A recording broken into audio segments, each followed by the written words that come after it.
¿Un plan inesperado para largarte por ahí el fin de semana? Vaya suerte la tuya. Ahora solo tienes que preparar la maleta. ¿Por dónde empezar?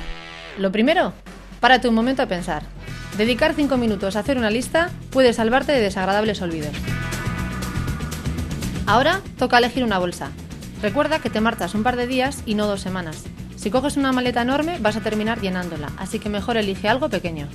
Depende de a dónde vayas y qué vayas a hacer.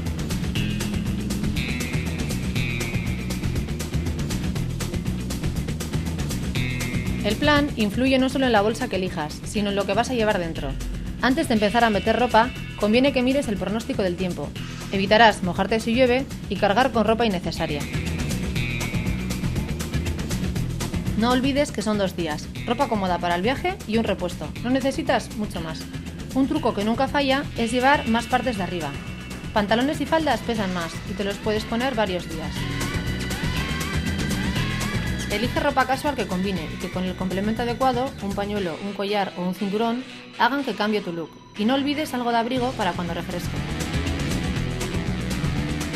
Cuidado con olvidarte la ropa interior o los calcetines. También es importante meter algo de ropa de dormir y llevar calzado cómodo. Los zapatos, guárdalos en bolsas y mételos en el fondo. Así ni mancharán ni arrugarán tu ropa.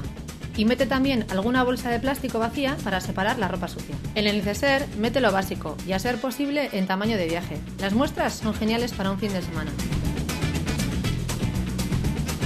Por último, no olvides todas esas cosas que te son indispensables: documentación, dinero, medicinas y esas otras que pueden serte útiles: un libro, tu MP3, una baraja.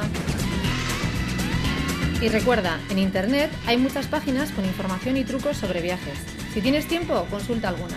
Ya sabes que siempre se encuentra algo nuevo. Ahora solo falta que te lo pases genial. ¡Buen viaje!